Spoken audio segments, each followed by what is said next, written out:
प्रदेश सरकार द्वारा 6 मार्च को पेश किए जाने वाले बजट पर युवाओं का कहना है कि सरकार के इस बजट से उन्हें काफी उम्मीद है। उनका कहना है कि प्रदेश में पढ़े लिखे युवा आज घर पर बेरोजगार बैठने के लिए मजबूर हैं। वहीं कोविड की वजह से भी बहुत से युवा जो बाहरी राज्यों में नौकरी कर रहे थे, उनकी नौकरियां जा चुकी हैं। ऐसे में सरकार अगर सरकारी क्षेत्र में रोजगार के अवसर ज्यादा नहीं दे सकती तो निजी क्षेत्रों में रोजगार के अवसर पैदा करने के प्रयास किए जाने चाहिए। उन्होंने बताया कि सरकार की इन्वेस्टर मीट का भी धरातल पर कोई परिणाम देखने को नहीं मिला है। सरकार को चाहिए कि वह युवाओं को प्राइवेट सेक्टर में भी ज्यादा से ज्यादा रोजगार के अवसर दे। वहीं युवाओं ने यह भी कहा कि सरकार को शिक्षा के बजट में बढ़ोतरी करनी चाहिए। बहुत से उच्च शिक्षण संस्थान ऐसे हैं जहां अभी भी इंफ्रास्ट्रक्चर ही नहीं बन पाए हैं, जिसमें केंद्रीय विश्वविद्यालय भी शामिल है। ऐसे में सरकार को चाहिए कि वह शिक्षा की गुणवत्ता की तरफ ध्यान दे और सभी तरह की मूलभूत सुविधाओं को ध्यान में रखते हुए कैरियर ओरिएंटेड कोर्स स्कूल और कॉलेजों में शुरू करें।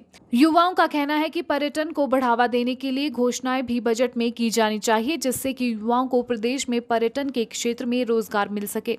सरकार को चाहिए कि युवाओं को स्वरोजगार के अवसर देने के साथ ही इस तरह की योजनाएं लेकर आएं, जिससे युवा आत्मनिर्भर बन सके।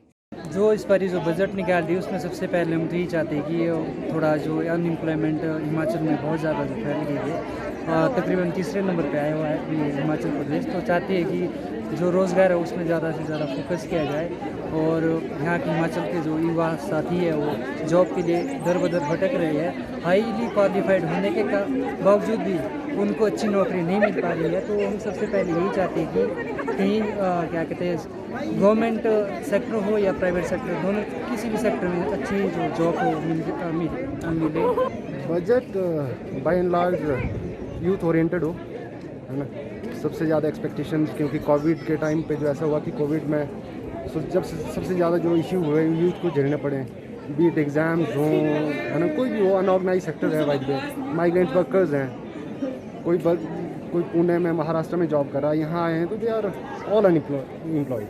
तो सबसे ज़्यादा इस बार जो एम्फेसिस हो that should be on youth side. हाँ, जैसे कि अभी इन्वेस्टर मीट हुई धर्मशाला में, तो इस पे एक एम्फेसिस दिया जा सकता है कि आप प्राइवेट सेक्टर को इतना वो करें कि जो यहाँ की जो यूथ है, मैक्सिमम यूथ जो है वो उस सेक्टर में भी जाए, ताकि एक एम्प्लॉयमेंट जनरेशन, एक रोज़गार का जो साधन हो सबके पास हो। इस बजट में ये एक्सपेक्टेशन भी है कि एजुकेशन को थोड़ा प्रमोट किया जाए, थोड़ा मतलब एक इनोवेटिव तरीके से इस पर काम किया जाए, ताकि एजुकेशन जो कि डोर स्टेप तक अवेलेबल हो और हर एक्सेसिबिलिटी हो इसकी। टूरिज़्म देखा जाए तो सरकार अपनी तरफ से कई स्कीम्स भी हैं, है ना, अनएक्सप्लोर्ड लोकेशन, नई राहें, नई मंजिलें, है ना, मतलब जो अनएक्सप्लोर्ड हैं, by the way adventurous tourism, religious tourism, है ना, शिवधाम हो गया, तो इस चीज़ को प्रमोट कर सकते हैं। बट अब ये साथ साथ में अभी कोविड पूरा गया नहीं है, हमको देखना पड़ेगा कब रिस्ट्रिक्शंस इम्पोज होनी चाहिए, क्योंकि ऐसा ना हो फिर वो रिपीट हो जाए साइकिल वेव।